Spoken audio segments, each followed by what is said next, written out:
If I only had $1,000 in crypto right now and I had to turn it into real wealth over the next cycle, here's exactly how I would structure it.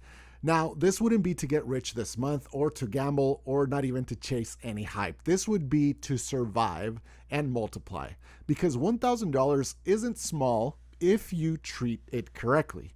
The biggest mistake people make with $1,000 in crypto is trying to turn it into $100,000 in just one move. They go all in on one token, they chase something that's already up 200%, they use leverage, and they panic when it drops 15%. And then they're out of the game even before the first move even starts. See, we're not in 2021 with great liquidity conditions. Volatility is very high. Narratives are flipping fast and confidence is very weak.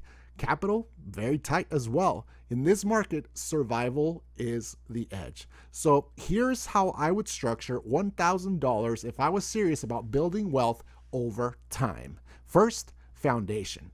40% goes into Bitcoin. That's $400 out of $1,000 that goes into Bitcoin, which is the liquidity king. It is the institutional anchor. It is the deepest market. It has the lowest existential risk in the crypto space. If Bitcoin fails, your altcoin portfolio won't save you. This portion isn't meant to 10x overnight. It's meant to anchor your exposure to the asset that still drives the entire market cycle. Next, infrastructure. 25% goes to Ethereum or Layer-2 exposure. That's $250 out of $1,000. Ethereum remains the backbone of decentralized finance. Layer-2 ecosystems continue to capture user growth and lower fee activity. Builders stay during cycles. Infrastructure compounds quietly, and this is where you position your ecosystem growth, not just price spikes. After this comes conviction. 20%, $200 is where I express my edge, guys. For me, that's the base ecosystem, not because it's trendy, but because I understand it and I am very familiar. Layer 2 growth continues to be one of the strongest surviving narratives in this cycle. Base has continued to see development activity, wallet growth, and ecosystem expansion even during fear. If I'm deploying $200, 20%, I'm not picking something randomly. I'm looking for projects with real on-chain usage, consistent wallet activity, actual liquidity, not just marketing. For example, I would look at base native projects like Bitcoin on Base that show sustained activity during downturns, something with real usage, not just speculation. That's 20% is asymmetric exposure. But conviction belongs at the top of the pyramid, not at the base of it, which is why the foundation comes first. Finally, dry powder. You got to have dry powder. 15% stays in stablecoins. That's $150 out of $1,000.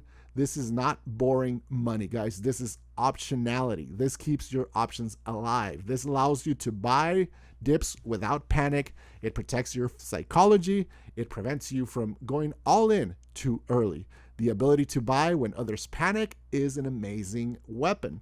And most small accounts lose because they don't have dry powder. I've been in that situation in the past. Now, let me tell you what I would not do. I would not use leverage with this $1,000. I would not put 100% into a meme.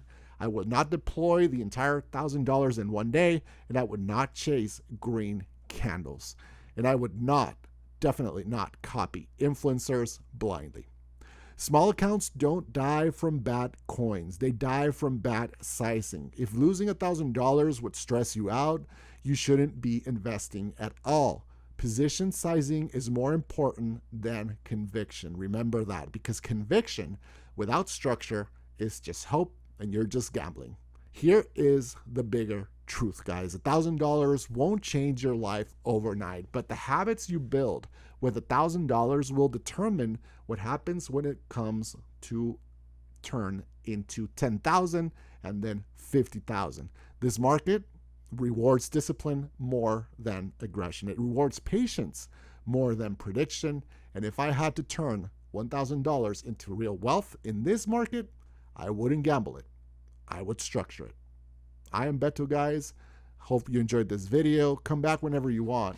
I appreciate you and talk to you next time.